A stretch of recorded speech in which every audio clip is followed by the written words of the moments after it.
नमस्कार. आज 25 जून 2026 वार आहे गुरुवार. लोकसत्ता आणि द हिंदू वृत्तपत्र विश्लेषणमध्ये आपलं स्वागत आहे. आजची पहिली बातमी. सर्व पात्र शेतकऱ्यांना कर्जमाफी. मुख्यमंत्र्यांच्या बैठकीत निर्णय घेण्याचे कृषी मंत्र्यांचे संकेत. आधीच्या योजनेतील 13 लाख शेतकऱ्यांनाही यामध्ये दिलासा देण्यात येणार आहे.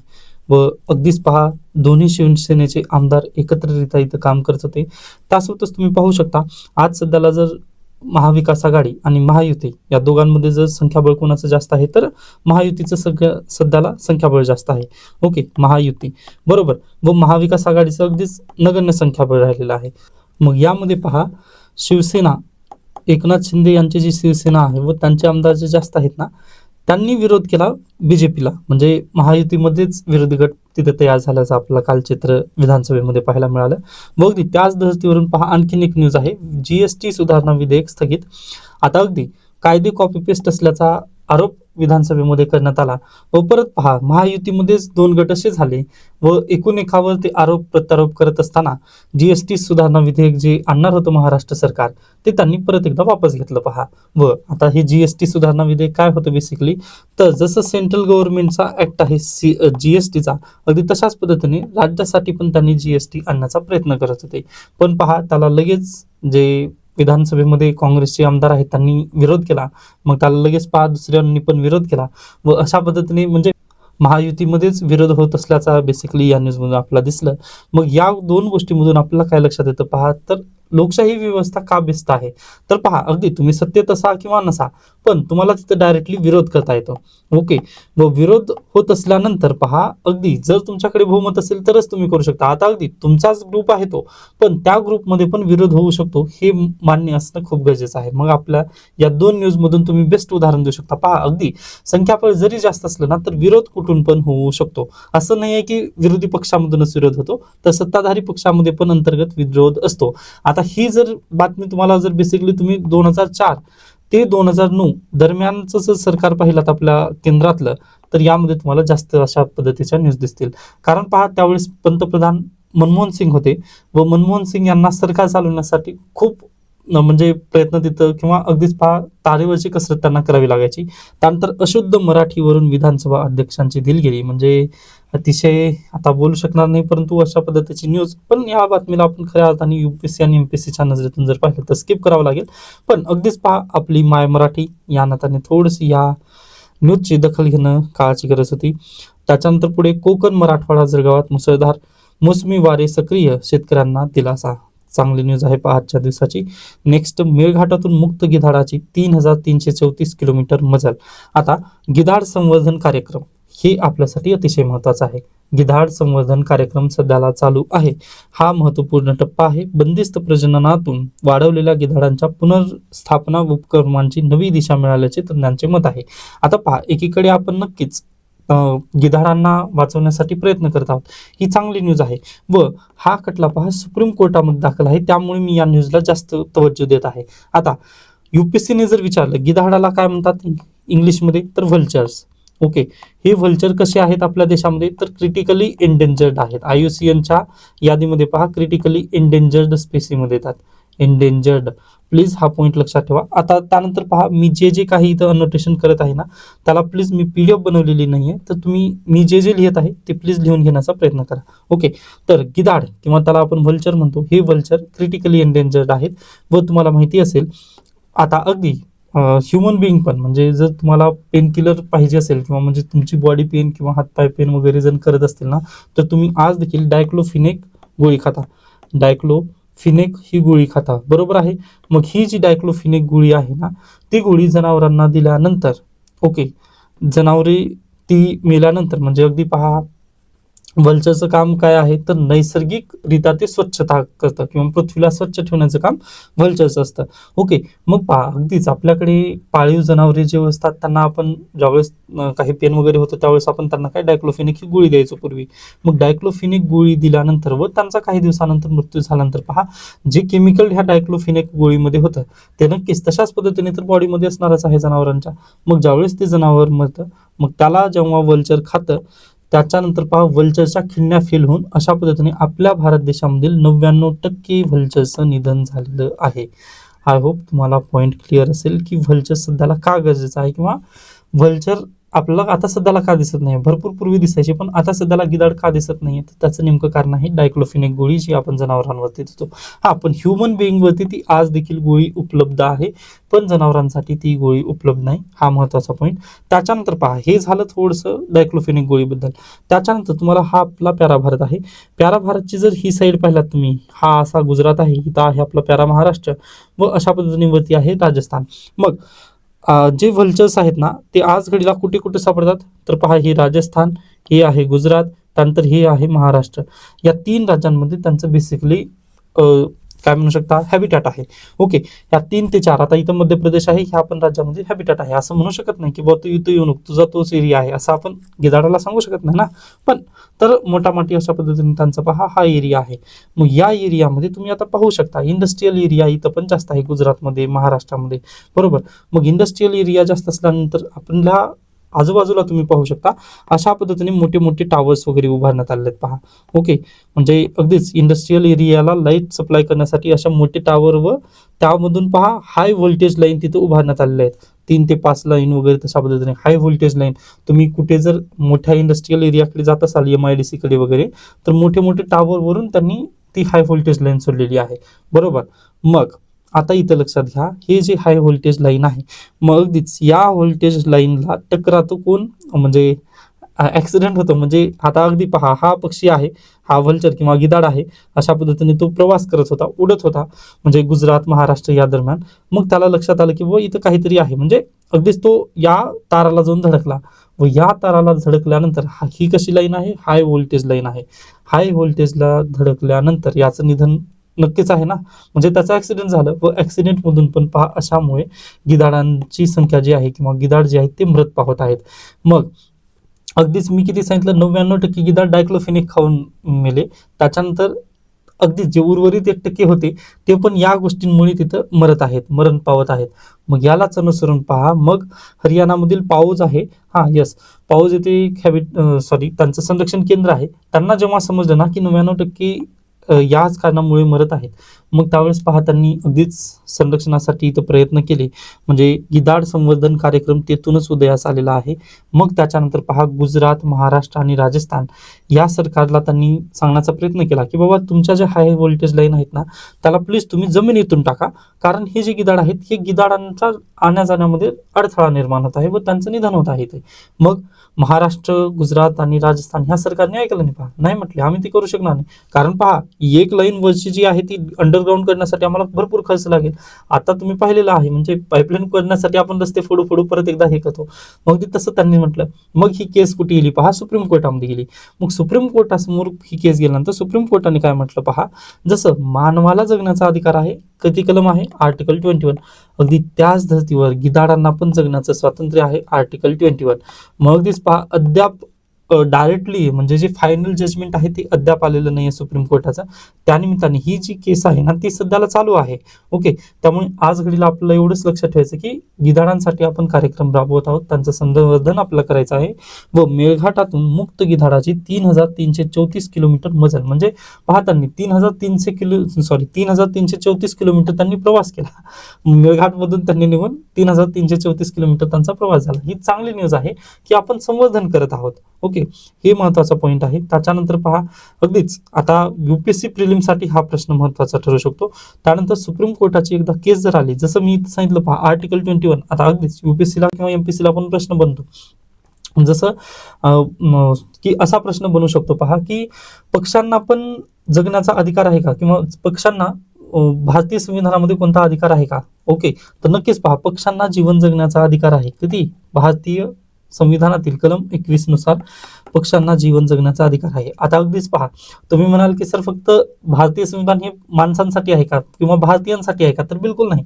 भारतामध्ये राहणाऱ्या प्राणी, त्यानंतर पक्षी यांसाठी पण आर्टिकल 21 लागू होतं. त्यामुळे पहा, UPSC कधीही जर प्रश्न विचारला ना, आता राईट टू मॅरी, त्याच्यानंतर अगदीच पहा राईट टू प्रायव्हसी, हे सगळे जे अधिकार आहेत ना, ते आर्टिकल 21 मध्ये येतात. त्यामुळे UPSCने कधीही प्रश्न जर विचारला ना, व त्यामध्ये जर आर्टिकल 21 जर असेल ना, तर नक्कीच ते उत्तर असतं. म्हणजे ऑब्झर्वेशन ह्या पद्धतीने म्हणतोय मी, कारण प्रश्न त्याबद्दलच येतात.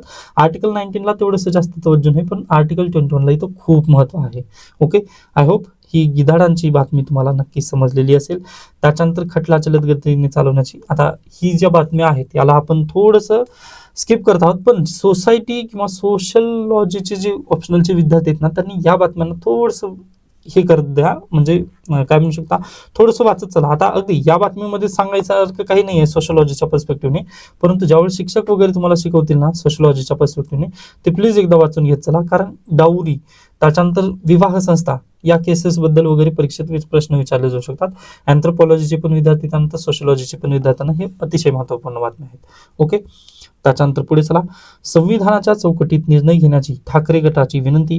फुटीर गट प्रकरणी सावंत देसाई लोकसभा अध्यक्षांच्या भेटीला.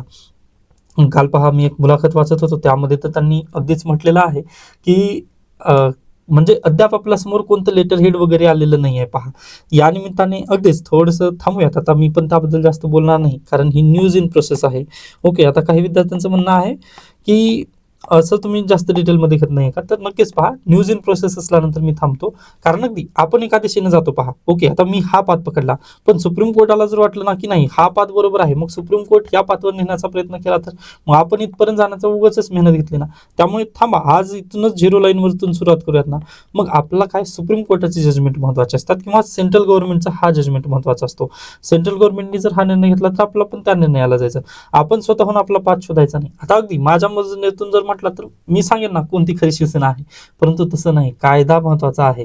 व तुम्हाला कशासाठी जायचं आहे, IAS IPS कशासाठी व्हायचं आहे, तर तुमचं नेमकं एकच काम आहे की रूल ऑफ लॉ, म्हणजेच काय, अगदीच जे कायद्याचं राज्य आपल्या देशात आहे त्याला प्रस्थापित करायचं आहे.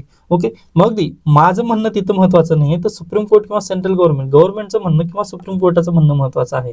त्यामुळे मी या न्यूजला इथंच थांबवलेलं आहे. म्हणजे न्यूज इन प्रोसेस आहे, थोडंसं थांबा, सुप्रीम कोर्टाचं जजमेंट येऊ द्या, मग नक्कीच या मार्गावर नेलं ना सुप्रीम कोर्ट, मी इथपर्यंत नेईल तुम्हाला. सेंट्रल गव्हर्नमेंटने या मार्गावर नेलं इथपर्यंत मी नक्की नेईल. ओके, त्यामुळे निश्चिंत राहा. नेक्स्ट आहे मतभेद कायम. भारत आणि अमेरिका दरम्यान अंतरिम व्यापारात करार जो करण्यात येणार आहे तो अद्याप स्पष्टच नाहीये. त्यामुळे ही बातमी अगदीच शांतपणे आपण पाहणार आहोत. 24 जुलै का महत्वाचं, 24 जुलैपर्यंत आपल्यावरती 10% टॅरिफ डोनाल्ड ट्रम्प यांनी लावलेला आहे. मग अगदीच पाहूयात काय होतं. म्हणजे सगळं टॅरिफला तर सुप्रीम कोर्टाने ऑलरेडी रद्दबातल केलाय, पण या बातम्या आपल्यासाठी थोड्याशा महत्वाच्या नाही आहेत. ओके, पण 24 जुलै नंतर काय होईल, त्याच्यानंतर आपला हा करार ट्रेड ॲग्रीमेंट अमेरिकेसोबत होईल का नाही, हा नक्कीच आपला पाहण्याचा विषय असणार आहे. ओके, त्यामुळे पुढे जाऊयात आपण. न्यूज इन प्रोसेसच आहे ती पण. नेक्स्ट आहे याचिकाकर्त्याला उच्च न्यायालयात जाण्याची अनुमती. आता पहा, जे विरोधी पक्षचे जे नेते वगैरे होते त्यांनी जे म्हणत होते, किंवा योगेंद्र यादव यांनी जे म्हणत होते ना की इलेक्शन कमिशन ऑफ इंडियाकडे आपण पॉवर कशी काय दिली. ओके, इलेक्शन कमिशन ऑफ इंडियाने काय केलं, पहा, SIR केलं, बरोबर आहे. मग SIR मध्ये काही लोकांची नावं तिथं वगळण्यात आली. का वगळण्यात आली, तर त्यांच्याकडे डॉक्युमेंट नव्हती. व डॉक्युमेंट कशा संदर्भातचे, नॅशनॅलिटी वगैरे असे डॉक्युमेंट नव्हती. पण तुम्हाला आठवते का, मी त्या दिवशी पण सांगितलं होतं, आपले जर आई वडील शिकलेले नसतील तर त्यांनी नॅशनॅलिटी काढली असेल का, काय गरज. म्हणजे आज घडीला आपल्याला डोमिसाईल रहिवासी प्रमाणपत्र तुम्ही काढलेले आहेत, का काढलेले आहेत, तर तुम्हाला त्याची गरज पडली म्हणून. पण माझे आई वडील शिकलेलेच नाहीत, मग त्यांना नॅशनॅलिटीची आवश्यकता आहे का. ओके, म्हणजे अगदी तुम्ही पाहू शकता, म्हणजे तसा प्रश्न विचारा ना. व अगदी पहा, आज घडीला जर तुम्ही नॅशनॅलिटी काढण्यासाठी गेला तर डॉक्युमेंट काय लागतं, पहिल्यांदाच वर लिहिलेलं आहे आधार कार्ड. ओके, व आधार कार्ड जर तुम्ही पाहिला तर त्यावरती काय लिहिलेलं आहे, तर सिटिझनशिपचा हा पुरावा नाही आहे. म्हणजे आता अगदीच ते मी मला आठवलं एक. ओके, पण ठीक आहे, तुम्ही वापस या. तर पहा ना तुम्ही इथे एक डॉक्युमेंट जर, म्हणजे अगदी एका डॉक्युमेंटवर तुमचे सगळे डॉक्युमेंट रिलेटेड आहेत, पण आधार कार्ड तुम्हाला काही SIR ला चालणार नाही.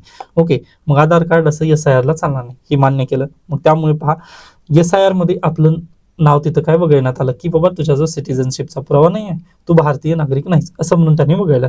मग हे इलेक्शन कमिशनचं काम आहे का, तर बिलकुल नाही. पहा, योगेंद्र यादव त्यांचं तेच म्हणणं होतं की इलेक्शन कमिशनचं काम काय आहे, तर फक्त त्यांनी स्पेशल इंटेन्सिव्ह रिव्हिजन करावं, याबद्दल काही प्रॉब्लेम नाही आहे. परंतु त्यांनी सिटिझनशिपचा पुरावा मागणं हे चुकीचं आहे. कारण सिटिझनशिपचा पुरावा वगैरे जे काही काम करण्याची जी प्रोसेस वगैरे आहे, किंवा जो काही अधिकार आहे, तो होम मिनिस्ट्रीचा अधिकार आहे. ओके, हा होम मिनिस्ट्रीचा अधिकार आहे व हा अधिकार इलेक्शन कमिशन ऑफ इंडियाकडे नाही आहे. तरी देखील इलेक्शन कमिशन ऑफ इंडियाने तो अधिकार कायम ठेवला. किंवा तो अधिकारावर वर्चस्व दाखवण्याचा प्रयत्न केला. मग आता या इलेक्शन कमिशन ऑफ इंडियाच्या अधिकारामुळे प्रॉब्लेम कुठे झाला पहा. यांनी SIR तर केलं, व त्यांनी म्हटलं की तुम्ही भारताचे नागरिक नाही आहेत, त्यामुळे त्यांनी मतदार यादीमधून काही जणांची नावं गेली. मग आता ज्या जनतेची किंवा ज्या लोकांची नावं या SIR मधून वगळण्यात आली किंवा मतदार यादीमधून वगळण्यात आली ना, मग आता त्यांचीच नावं परत एकदा सिटिझनशिपच्या पुराव्या अभावी त्यांना कोशातून अगदीच पहा जे रेशन कार्ड आहे त्या लिस्टमधून पण यांची नावं आता वगळण्यात येत आहेत. मग मला सांगा, मग यामध्ये आता चूक कोणाची? सिटिझनशिप बद्दलचे जे दुसरे डॉक्युमेंट वगैरे आहेत, आधार कार्ड तुम्ही तिथे घेऊ शकला असतात ना, जर एवढीच गरज असती तर. किंवा आज पण तुम्ही पाहू शकता रेशन कार्ड कोणाकडे असेल तर अगदी जो गरीब आहे त्याच्याकडेच असेल. मग तो खरंच म्हणजे आता अगदी तो आज गरीब आहे म्हटल्यानंतर त्याचे आई वडील तर आणखीन गरीब असतील, बरोबर आहे. मग ते स्वतः कधी शिक्षित वगैरे असतील का? म्हणजे अगदी शिकले असतील पहा, 1ली ते 4थी पर्यंत वगैरे आपल्या जिल्हा परिषद शाळेमध्ये वगैरे ते शिकले असतील, परंतु ते आधार कार्ड किंवा नॅशनॅलिटी वगैरे तसं डॉक्युमेंट काढले असतील असं तुम्हाला वाटते? तर बिलकुल काढले नसतील ना. अगदी त्याच प्रॉब्लेममुळे पहा त्यांचा आज सिटिझनशिप तिथे गेलेला आहे. मग नक्की इथे प्रॉब्लेम हाच झाला पहा, SIR ला इलेक्शन कमिशन ऑफ इंडियाने केलं, पण ते काम करायचं होतं किंवा सिटिझनशिपचं काम कोण पाहतं? तर होम मिनिस्ट्री पाहतं. मग आता अगदीच याला परत एकदा ही केस कुठे जाणार आहे, म्हणजे सुप्रीम कोर्टामध्ये PIL दाखल करण्यात आली होती, पण सुप्रीम कोर्टाने म्हटलं नाही, पहिल्यांदा तुम्ही हायकोर्टात जावा. आता हायकोर्टामधून परत ही केस पहा सुप्रीम कोर्टात येणारच आहे, पण ठीक आहे, आपण न्यायालयाला तशा पद्धतीने मान देत आहोत. मग पाहूयात आता हायकोर्टमधून सुप्रीम कोर्ट येत असताना ही केस परत काय करेल. आणि परत पहा SIRचा इथं रोल नक्कीच येणार आहे, कारण SIRच्या बेसिसवर तुम्ही सिटिझनशिप ठरवू शकत नाही एखाद्याची. आता अगदी माझ्या आई वडिलांकडे जर डॉक्युमेंट नसेल म्हटल्यानंतर ते सिटिझन नाही आहेत का? असं कसं होऊ शकेल ना. तर हे सरासर चुकीचं आहे. मग नक्कीच पाहूयात सुप्रीम कोर्ट आणि हायकोर्ट वगैरे याबद्दल काय निर्णय येईल, कारण अगदीच आपल्या देशातील गरीब जनता आहे व गरीब जनतेलाच्या पर्स्पेक्टिव्हने जर तुम्ही पाहिला तर ते डॉक्युमेंट वगैरे काढू शकणार नाहीत. ओके, हे तर तुम्ही नक्कीच मान्य करू शकता. डन. त्याच्यानंतर पुढे चला. त्यानंतर नेक्स्ट लोकसत्ता संपादकीय, याला स्किप करू शकता, म्हणजे हा आर्टिकल तुम्हाला लगेच लक्षात आला असेल. हे राम म्हटल्यानंतर मी तर हायलाईट केलंय, पण ते तुमच्यासाठी नाही, स्किप करू शकता. नेक्स्ट आहे पायी चालणे हा नागरिकांचा मूलभूत अधिकार. ओके, आता एक केस स्टडी पासून आपण याची सुरुवात करूयात. आता यावरती खूप गजबजलेलं आहे, त्यामुळे आपण इथूनच चालू करूयात. ओके, तर लक्षात घ्या, एक 5 वर्षाचा मुलगा होता. त्याला शाळेत सोडण्यासाठी पॅरेंट्स म्हणजे त्याचे वडील त्याला, हे इथं घर आहे पहा, या घरापासून फक्त थोड्याच अंतरावरती तिथे शाळा होती. ओके, मग या शाळेमध्ये प्राथमिक शाळेमध्ये नेऊन सोडण्यासाठी वडील त्याला घेऊन जात होते. मग जात असताना पहा, अगदीच रस्त्याने चालत असताना त्या 5 वर्षाच्या मुलाला टँकरने उडवलं व जागीच त्या 5 वर्षाच्या मुलाचं निधन झालं पहा. मग पहिल्यांदा त्यांनी पहा दिवाणी न्यायालयामध्ये, म्हणजे आपलं मोटार वाहन अधिनियमामधून जे बॉडी असतात ना, मोटार वाहनच्या ज्या ट्रायब्युनल असतात त्यामध्ये त्यांनी दाद मागितली. मग दाद मागितल्यानंतर पहा फक्त त्यांना 7 लाखाचं कम्पेन्सेशन तिथे देण्यात आलं, बरोबर. मग अगदीच पहा त्यांचं म्हणणं होतं की 7 लाख तर नाही, हे खूप कमी आहे, कारण माझ्या मुलाची किंमत तुम्ही एवढं लावू शकत नाही. मग त्यांनी 25 लाखाचं कम्पेन्सेशनसाठी हायकोर्टामध्ये दाद मागितली, पण हायकोर्टाने पण तेच केलं पहा. हायकोर्टाने म्हटलं की नाही, आम्ही तुम्हाला किती फक्त हायकोर्टाने तर ही पिटिशन जी आहे ती फेटाळूनच लावली. हायकोर्टाने सुनावणीच नाही घेतली. मग सुप्रीम कोर्टामध्ये ज्यावेळेस हे पिटिशन गेलं, मग सुप्रीम कोर्टाचा निकाल मागच्या महिन्यामध्ये आला, म्हणजे ह्याच महिन्यात आला, सॉरी फॉर दॅट, मागच्या आठवड्यामध्ये आला. मग सुप्रीम कोर्टाने निकाल देत असताना काही अतिशय महत्त्वाचे पॉईंट्स तिथं बोलले पहा. मग सुप्रीम कोर्टाने म्हटलं की अगदी आता हे आपल्याच देशामध्ये असं होता येईल असं नाही आहे. तर तुम्हाला माहिती असेल USA, ओके, USA ना, तिथे USA इंडिव्हिज्युअलिझमला खूप इंडिव्हिज्युअलिझम,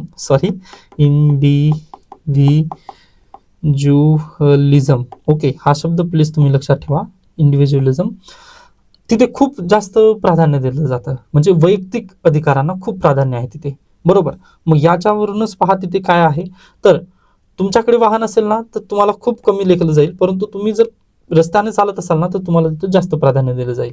ओके, मग याचाच हवाला घेत सुप्रीम कोर्टाने काल काय म्हटलं, तर रस्त्याने चालण्याचा अधिकार हा मूलभूत अधिकार आहे. मग आता परत तोच प्रश्न येतो पहा, कलम किती असेल मग, आर्टिकल 21. व सुप्रीम कोर्टाने याचा हवाला देत असताना त्यांनी म्हटलं, महात्मा गांधी यांचं उदाहरण घेतलं पहा. ओके, MK गांधी, त्याच्यानंतर आपले आचार्य विनोबा भावे, ओके, यांनी रस्त्यावरूनच क्रांती केलेली आहे पहा आपल्या देशामध्ये. मग असं असताना चालण्याचा अधिकार असताना अगदी, किंवा तुम्हाला माहिती असेल, पहा तुम्ही बचपनपासून म्हणजे ज्यावेळेस तुमचा जन्म होतो, जन्माच्या नंतर म्हणजे थोडे दिवस तुम्ही काही रांगल्यानंतर पहा चलता, म्हणजे त्या दिवशी तुमच्याकडे वाहन नसतं. ओके, पहिल्यांदा वाहन नसतं तर तुम्ही पहिल्यांदा चालता. त्यामुळे पहा प्रत्येकाचा मूलभूत अधिकार आहे चालणं. बरोबर आहे.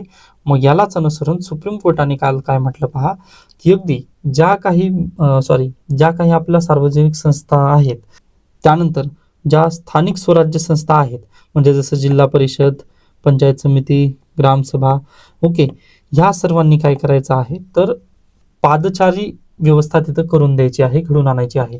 व आता अगदीच रुरल मिनिस्ट्री म्हणजे सेंट्रल गव्हर्नमेंटची, त्याच्यानंतर पहा मिनिस्ट्री ऑफ हायवे, ह्या सर्वांनी याकडे लक्ष देणं गरजेचं आहे, असं कालच्या केसमध्ये सुप्रीम कोर्टाने आदेश दिलेले आहेत पहा.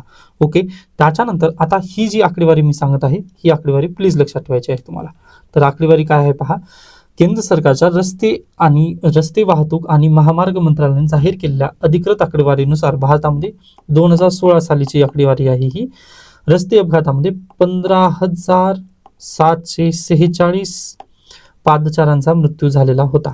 व हीच आकडेवारी 2024 मध्ये आल्यानंतर पाहू शकता तुम्ही किती झाली होती, 36,526. पहा किती मोठा आकडा आहे हा. प्लीज या आकड्याला तुम्ही नोट डाऊन करून ठेवा, किंवा याची PDF जी आहे ती मी आपल्या चॅनलवरती दिलीच आहे, सॉरी हां, हायलाइटेड हां. तर पहा प्लीज ही आकडेवारी जी ती लक्षात ठेवा, कारण निबंधमध्ये वगैरे जर आलं किंवा अगदीच तुम्हाला जर प्रश्न विचारण्यात आला, मी एक सराव प्रश्न पण तुम्हाला आपल्या टेलिग्राम चॅनलवरती दिलेला आहे, तो प्लीज सॉल्व्ह करण्याचा प्रयत्न करा, मग तुम्हाला हे लक्षात येईल किंवा ही आकडेवारी तुम्हाला लिहिता येईल. 2016 मध्ये 15,746 पादचारांचा मृत्यू झाला होता व 2024 मध्ये 36,526. म्हणजे पहा आपल्या देशामध्ये रस्त्यावर चालणं देखील म्हणजे खूप मोठी जंग लढल्यासारखं आहे. ओके, मग हेच या आकडेवारीमधून आपल्याला सिद्ध करता येतं. त्यानंतर पहा सुप्रीम कोर्ट ज्यावेळेस जजमेंट लिहित होतं ना, त्यावेळेस त्यांनी एक शब्द दिलेला आहे पहा, चालण्याची मान्यता आणि संरक्षण या विषयावर मंथन होण्याची गरज आहे. आता अगदी अशाच पद्धतीने जर प्रश्न आला परीक्षेला तर ओके, त्यामुळे या प्रश्नांसाठी पण प्लीज तुम्ही रेडी राहा. ओके, म्हणजे चालण्याची मान्यता आणि संरक्षण. ओके, हे एक महत्वाचं. त्याच्यानंतर पहा अगदीच मी आत्ताच तुम्हाला बोलत होतो ना, स्थानिक स्वराज्य संस्था किंवा ज्या सार्वजनिक संस्था आहेत त्यांना त्यांनी आदेश दिलेत, तर अगदी त्यालाच अनुसरून पहा हा अधिकार प्राथमिक स्वरूपाचा असून मोटर वाहनांच्या हालचालीपेक्षा त्यास जास्त प्राधान्य दिले गेले पाहिजे. इतकेच नाही तर नागरिकांस हा अधिकार मिळवून देण्यासाठी प्रशासनाला त्यांची कर्तव्य देखील स्पष्ट कल्पना दिली गेली पाहिजे. त्यालाच आधारित पहा नागरी विकास प्राधिकरणे, महानगरपालिका, नगरपालिका तसेच ग्रामपंचायती यांनी आता फक्त वाहनांसाठी रस्ता बनवू नये तर पादचाऱ्यांसाठी देखील पदपथांची निर्मिती करावी. इतकेच नाही तर स्पष्टपणे निश्चित केलेल्या पदपथांवर चालण्याच्या अधिकाराचे कुठेही उल्लंघन झालेस तर नागरिकांना संबंधित कर्तव्याविरोधात नुकसान भरपाई व पुनर्स्थापनेसाठी कारवाई करण्याचा अधिकार असावा, असा इशाराही संपूर्ण न्यायालयात देण्यात आलेला आहे. त्यासोबतच पहा मोटार वाहन अधिनियम 1988 याच्या अंतर्गत देखील पादचारांना तिथं काय दिलंय, जास्त व्हॅल्यू तिथे देण्यात आलेली आहे. त्यामुळे पहा आज घडीला अगदी आपल्याकडे किंवा आता तुम्ही म्हणू शकाल की सर आज देखील आपल्या देशामध्ये पादचारी तर आहेत, हे अशा पद्धतीने रस्ता आहे पहा, रस्त्याच्या मधोमध अशा पद्धतीने डिवायडर, बरोबर. पण तुम्हाला माहिती असेल किंवा आता अगदी इथं आहे पादचारी किंवा हे आहे फुटपाथ, पण या फुटपाथवरती आज घडीला आपल्या देशामध्ये काय चालतं, तर नक्कीच पहा जे व्हेंडर्स असतात, स्ट्रीट व्हेंडर असतात ना, त्यांची दुकाने इथं लावलेली आहेत. मग आपल्या देशामध्ये प्रॉब्लेम इथं आहे पहा, हे स्ट्रीट व्हेंडरला आपण जागा नियुक्त करून दिली नाही, मग ते कुठे येतात, फुटपाथवरती त्यांनी दुकान लावलेलं आहे. मग या निमित्ताने सुप्रीम कोर्टाने काल ते पण म्हटलेलं आहे की हे जे प्रशासन आहेत, हे छोटे छोटे जे प्रशासन आहेत ना, या प्रशासनांनी नियुक्ती करायचं आहे अधिकाऱ्यांची नियुक्ती केल्यानंतर पहा अगदी आता हे कसं करणार ते मला माहिती नाही आहे, परंतु तुम्ही काय करा, हे जे स्ट्रीट व्हेंडर्स आहेत ना त्यांना वेगळी जागा नियुक्त करून द्या. ओके, व मला फुटपाथ क्लिअर पाहिजे. सुप्रीम कोर्टाने हेच म्हटलं की मला काही पण करा पण फुटपाथ क्लिअर करा. त्याच्यानंतर जर एखाद्या गावामध्ये किंवा एखाद्या शहरामध्ये जर फुटपाथ नसतील तर तिथं रस्ता तयार केलात ना, तर त्याच्या बाजूला फुटपाथची निर्मिती करून द्या, असं सुप्रीम कोर्टाने आता आदेश दिलाय. आता नक्कीच पहा हे आदेश इम्प्लिमेंट होण्यासाठी थोडासा कालावधी लागेल, पण येणाऱ्या 5-10 वर्षांमध्ये जेवढे काही रस्ते होतील त्या रस्त्याच्या कडेला पहा फुटपाथची व्यवस्था तिथे करण्यात येणार आहे, हे मात्र नक्की आहे. आय होप हा पॉईंट तुम्हाला नक्कीच समजला असेल.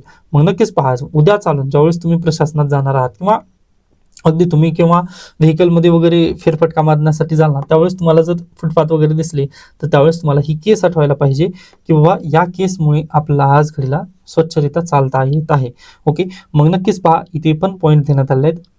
कलम कितव्यामध्ये याचा अधिकार देण्यात आलेला आहे, तर पहा मूलभूत अधिकार भाग 3 याच्या अंतर्गत 19 मधील 1 मधील मुक्त संचाराच्या अधिकाराचा अविभाज्य घटक वगैरे इथं दिलेला आहे, पण एवढं महत्वाचं नाहीये. फक्त आर्टिकल 19 एवढं पॉईंट लक्षात ठेवा आणि आर्टिकल 21 आपला फेमस मुद्दा आर्टिकल 21चाच आहे. युपीएससीने जर प्रश्न विचारला ना की राईट टू वॉक किंवा अगदीच फुटपाथवरती चालण्याचा अधिकार पादचाऱ्यांचा, तर तो कलम कितवा आहे, आर्टिकल 21. महत्वाचा हाच आहे, तो पॉईंट तुम्ही लक्षात ठेवा. ओके, त्याच्यानंतर सर्व मिनिस्ट्रीला वगैरे त्यांनी काल आदेश दिले आहेत, ही चांगली न्यूज आहे. डन.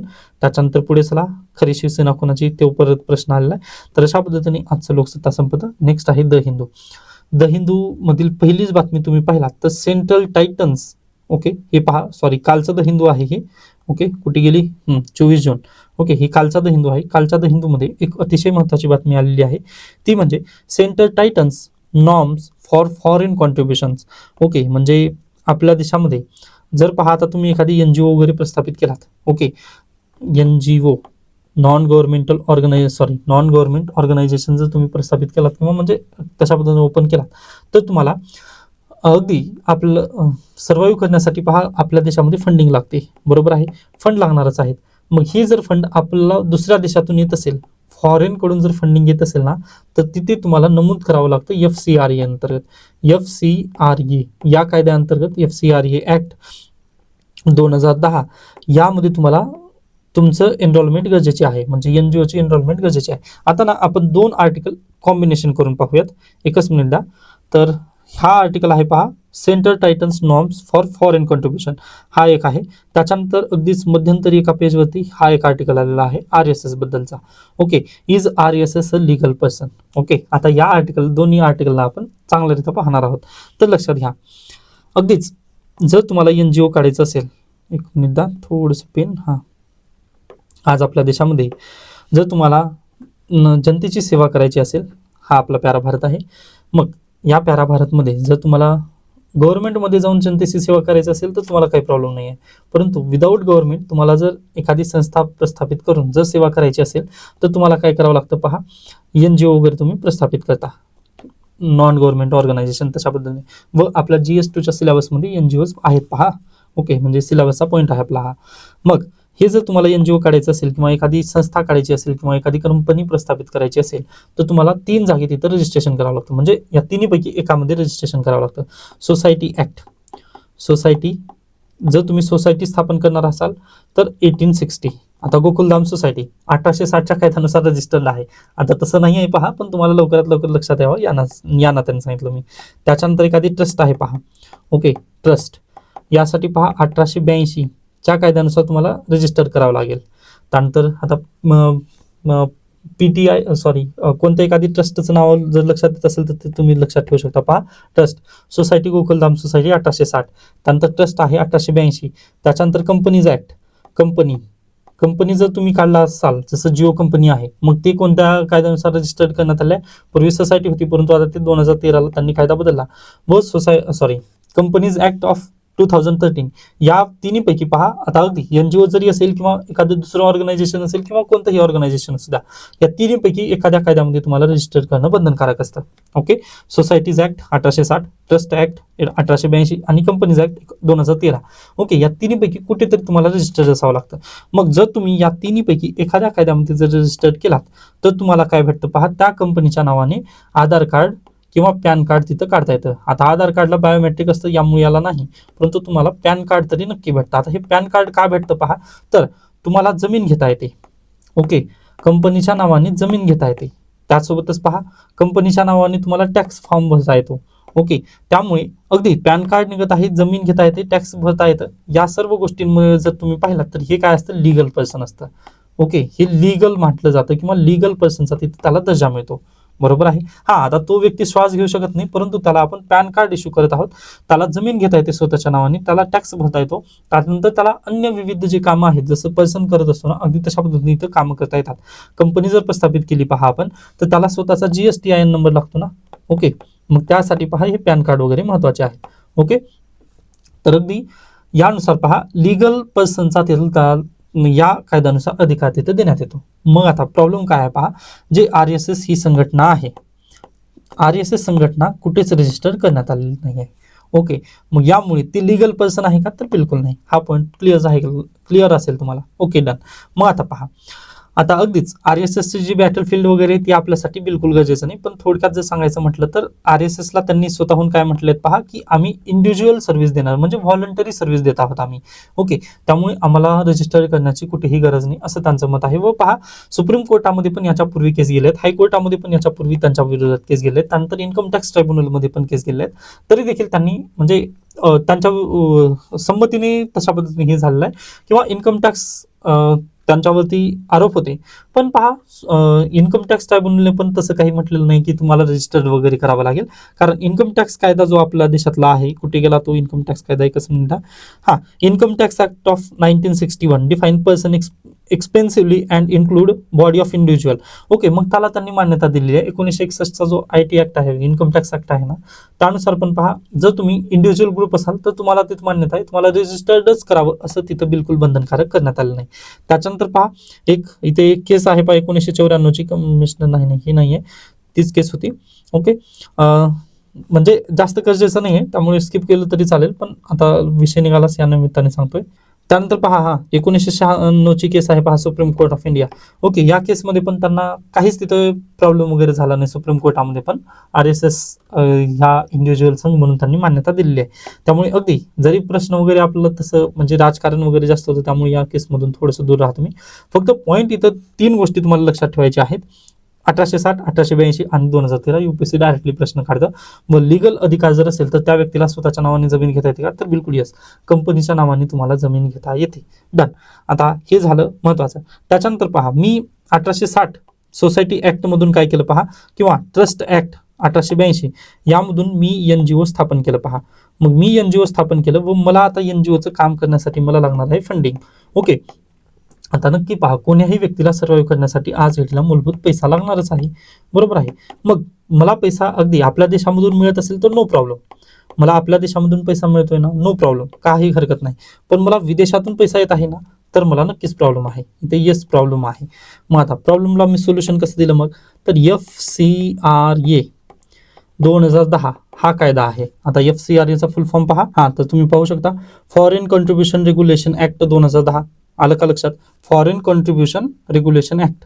मग नक्कीच पहा, तुम्हाला जर विदेशामधून जर तुम्हाला फंडिंग येत असेल, विदेशामधून जर तुम्हाला पैसा येत असेल, तर तुम्हाला FCRA यानुसार काय करावं लागेल पहा, पहिल्यांदा नोंदणी करावी लागेल की बा मला यामधून पैसे मिळत आहेत, दुसऱ्या देशातून मला पैसे मिळत आहेत. मग आता सेंट्रल गव्हर्नमेंटने काय केलंय पहा, काल जास्त आणखीन ही टाईट केलेले आहेत रूल. याच्या पूर्वी पण खूप टाईट केले होते पहा, कोविडच्या नंतर. ओके, पण आता त्यांनी काय केलेलं आहे, आणखीन जास्त टाईट केलेलं आहे व फंडिंग चेक इथं लावलेली आहे. आता फंडिंग चेक तत्पूर्वी आपण 2020च्या नंतरचे रूल्स आपण चेक करण्याचा प्रयत्न करूयात. मग त्यांनी काय म्हटलं पहा, FCRA 2010. आता या कायद्यामध्ये परत त्यांनी अमेंडमेंट केली होती लास्ट इयरला, म्हणजे 2020च्या नंतर. त्यांनी म्हटलं की SBI दिल्ली या शाखेमध्ये तुम्हाला काय काढायचं आहे, अकाउंट काढायचं आहे. SBIची जी दिल्ली शाखा आहे ना, तिथंच तुम्हाला अकाउंट काढायचं आहे. दुसऱ्या राज्यामध्ये, आता मी सध्याला जिथं राहतो, ओके, त्या शहरामधलं अकाउंट चालणार का? बिलकुल नो. ओके, तुम्हाला दिल्लीमध्ये जाऊन काढावं लागेल. मग पहा, NGOची ही जी रूल्स आहेत ना, ते खूप टाईट झालेली आहेत. त्याच्यानंतर तुम्हाला अगदी प्रत्येक गोष्टीचा तिथे हिसाब ठेवावा लागेल. ओके, म्हणजे आम्ही पैसा कुठून कुठे आला किंवा कशा पद्धतीने आला, हे सर्व तुम्हाला म्हणजे अगदी. त्यानंतर लायसन्स जे आहे ते दर दिवशी तुम्हाला रिन्यू करावं लागेल. सॉरी, म्हणजे दर दिवशी नाही आहे, तर इयरली बेसिसवरती तुम्हाला रिन्यू करावं लागेल तिथे. मग रिन्यूसाठी जर तुम्हाला लायसन्स रिन्यूसाठी जर तुम्ही गेलात तर नक्कीच पहा, तिथे जास्त प्रश्न वगैरे विचारले जाऊ शकतील. म्हणजे अगदी जर तुमचं नाव कोणत्याही जर काळ्या यादीमध्ये जर दिसत असेल ना, तर गव्हर्नमेंट तुमच्यावर कधीही बॅन करू शकतं. अशा पद्धतीने FCRA वरती जास्त त्यांनी बंधन लावले होते. मग आता परत पहा, त्यामध्ये अमेंडमेंट केली आहे व आता अमेंडमेंट करून त्यांनी काय केलं, आता फंडिंग इथं चेक केली जाणार आहे. आता ती फंडिंग पहा, एज्युकेशन NGO जर असेल ना, तर नक्कीच पहा, स्कूल, कॉलेजेस, लायब्ररीजसाठी ही फंडिंग दिली जात असते. त्यानंतर स्कॉलरशिप, रिसर्च इन्स्टिट्यूशन, त्यानंतर सिव्हिक अवेअरनेससाठी पण ही फंडिंग वापर केली जाऊ शकते. सोशलमध्ये तसंच आहे, इकॉनॉमिक, कल्चरल आणि रिलिजियस या सेक्टरवरतीच पहा तुम्ही NGOचा पैसा खर्च करू शकणार आहात. याच्या व्यतिरिक्त जर गव्हर्नमेंटला पाडण्यासाठी किंवा काय म्हणू शकता, देशामध्ये उपद्रव किंवा अगदीच पहा जसं की सध्याला प्रोटेस्ट चालू आहे नवी दिल्ली येथे, मग त्या प्रोटेस्टसाठी जर तुम्ही पैसा फंडिंग करत असाल तर तुमच्यावरती तिथं कायद्यानुसार बंधन येतील व तुम्ही जाल जेलमध्ये. ओके, अशा पद्धतीने त्यांनी हे जे रूल्स आहेत ना ते त्यांनी टाईट केलेले आहेत. व पहा बेसिकली एकच रूल मधून हे सर्व काही होणार आहे, कारण SBI नवी दिल्लीची जी शाखा आहे ना तिथे जर जायचं म्हटलं तर तिथं प्रवेशाने लागणार आहे व इयरली बेसिसवर तुम्हाला लायसन रिन्यू करायचं आहे. पण याच्याही व्यतिरिक्त आता त्यांनी जास्त आणखी हे जे रूल्स आहेत ना ते टाईट करत आहेत. या निमित्ताने पहा फॉरेनची जी फंडिंग आहे ती एनजीओला प्राप्त जास्त करून तर आता खूप कमी होणार आहे. फॉरेनची जी फंडिंग आहे ती कमी होईल, असं यांचं बेसिकली हे उद्दिष्ट आहे. ओके, मग नक्कीच आय होप हा पण आर्टिकल तुम्हाला समजला असेल. बाकी पहा याच्याबद्दल नक्कीच आर्टिकल 1-2 दिवसात येतील. पण महत्वाचं काय तर एवढंच लक्षात ठेवा की हे अशा पद्धतीने काहीतरी आहे व लिगल पर्सन म्हटल्यानंतर काय हे पॉईंट थोडेसे तुम्हाला लक्षात ठेवायचे आहेत. उर्वरित पहा परीक्षेला याच्या व्यतिरिक्त कोणताही प्रश्न येणार नाही. किंवा हा आता एनजीओ ज्यावेळेस तुम्हाला एनजीओ बद्दल प्रश्न नक्की विचारला जाऊ शकेल पहा, पण एनजीओचा पण प्रश्न पहा दबाव गट या नात्याने वगैरे विचारला जाईल किंवा एक मदतीची भूमिका वगैरे, असं तुम्हाला FCRA मधले रूल्स काय आहेत किंवा नव्याने काय काय कायद्यामध्ये बदल केली असा कधीही प्रश्न येणार नाही. ओके, कारण पहा हे थोडंसं गव्हर्नमेंटच्या विरोधात वगैरे गेल्यासारखं होतं, त्यामुळे स्किप करू शकता. ओके, व मी पण जास्त या कायद्याबद्दल त्यामुळेच बोलत नाही, कारण जर थोडंसं ते प्रॉब्लेमॅटिक होऊ शकेल या निमित्ताने. तर आता आय होप सर्व आर्टिकल्स तुम्हाला योग्यरित्या समजले असतील. याबद्दल काही शंका काही सजेशन असतील तर मला नक्की सांगू शकता. धन्यवाद.